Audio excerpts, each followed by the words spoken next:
got a couple of guests in to react and respond to these events that have taken place this evening. Joining me on the phone line, Amit Tandon, founder and managing director of Institutional Investor Advisory Services, or IIAS, which is a well-known proxy advisory firm. Amit, you, I would imagine, are in a sense relieved that this deal is not going through, because not just investors, but many proxy firms also believe that this deal was not to the benefit of Apollo's shareholders. This is something which has been on the cards for a while, so in a sense it does not surprise us at this moment. But look, at the end of the day, when we said the deal wasn't good for the investors, to a large extent we were also echoing the view of a large set of institutional investors, and that's something which we've kind of seen happening in the share price, which kind of fell once the deal was announced, and as news kind of kept dripping out that the deal is not going to happen or is not going to go ahead, we've seen that the share price will go up. But yes, I'm sure a lot of investors would be relieved that the deal has not gone ahead. All right, it's a $2.5 billion burden that no longer lies on the shoulders of Apollo, but there could be a legal liability that Apollo may have to bear at the end of the legal battle between Cooper and Apollo, which Cooper made very clear it intends to pursue. So we'll bring in a legal voice as well. Hitesh Jain of ALMT Legal joins us now. Hitesh, Cooper made it fairly clear that they are not only going to pursue the $112.5 million break fee that Apollo should pay if a transaction was to be broken, but they will also pursue other damages as they think Apollo has breached the merger agreement. Now, typically, I know that you can't be specific to this deal, but typically, what could these other damages be? And can you give us a region of amount that, you know, Apollo may be facing as a potential legal liability? Well, if you look at the US, the damages are never like in tens and 20s, but it's always in millions, and I mean, one cannot estimate, but if they have estimated 112 point this thing as a reverse damage fee. Well, 112.5 is the break fee that is listed in the merger agreement. That's the break fee that Apollo would have to pay if Apollo backed away from the deal. And again, I'm putting it very simplistically because these break fees operate under certain conditions, right?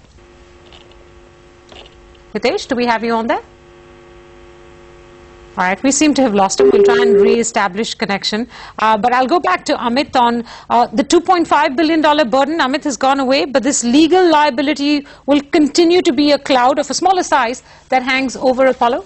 Absolutely. If you kind of look at the statement which Cooper has made, it's quite interesting. They say, and I quote, "We have been notified that financing for the transaction is no longer available." Yes. That's quite interesting, that the fact that, you know, Apollo has not said anything about the transaction, or the fact that the financing is not available, and Cooper has said so. So I'm in this, of course, I would say that you have better legal minds who are going to look at it to say that, look, what is the implication of the fact that Cooper has terminated the deal rather than Apollo, and that, I guess, will determine whether you know, Cooper ends up paying that $50 million, which they're quite confident that they will not be, and if so, the liability would be that of Apollo Tyres, and therefore, how much of the $112.5 million would they end up paying? Would they pay none of it, some of it, all of it?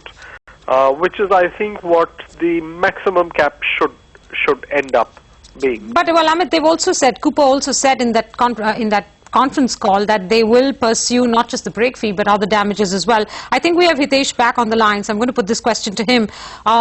You know, Cooper has said that Apollo breached the merger agreement. We don't have more details on what supports that allegation. I understand that Apollo is going to argue this, or will logically argue this, is saying that Cooper did not meet all the conditions precedent to the deal. Hence, we had to walk away from this deal, or hence this deal just did not conclude, and therefore there's no question of a break fee. What I was trying to understand from you, Hitesh, is over and above the break fee of $112.5 million, what are the kind of damages that Cooper can sue for if it believes that Apollo has breached the merger agreement? See, in my experience, what I have noticed in the last 10 years in various litigations in which we have represented in the United States, the claim of damages are insane amounts. Like, people can claim up to 500, 4 times, 5 times over the break fee that has been estimated.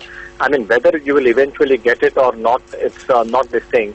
But typically in America, I mean, to scare away or intimidate, or depending, I mean, realistically whether you will achieve or not, but you can look at the damages being claimed in real excessive, and I will not be surprised if they will claim less than 4 times just to intimidate Apollo, knowing that Apollo, this will be on the background because less than 4 times of what, Hitesh?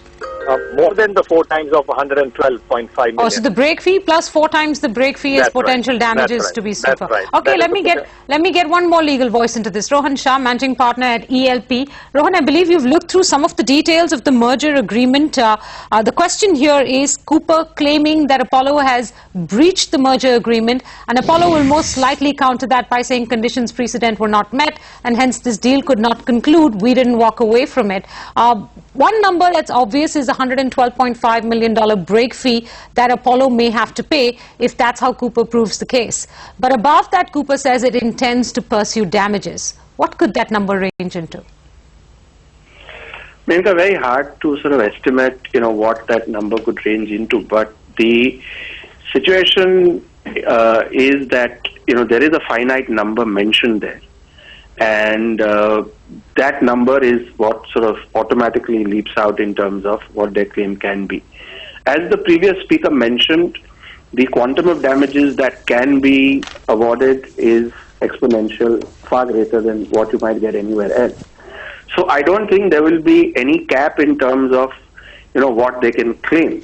The issue is, given the nature of the clause, what will support them in a claim beyond the 112, and what is the level of proof that they will have to meet, because somewhere they will have to make out a case of malafide or fraud, something in the nature of giving themselves the ability to reach a multiple of what is already mentioned.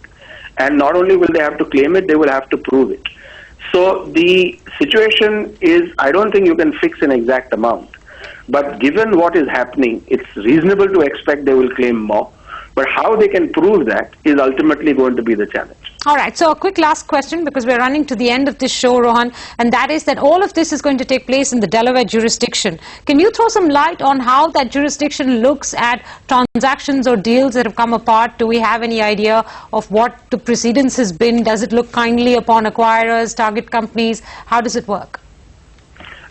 That jurisdiction, as you know, has a particular tax significance within the U.S. Sure, yes. And they have a lot of transactional work in that part of the country. But honestly, Delaware has not shown any inclination to come down in a more heavy-handed manner than any other court in the U.S. Okay. So I don't think there is a specific Delaware inclination to award more.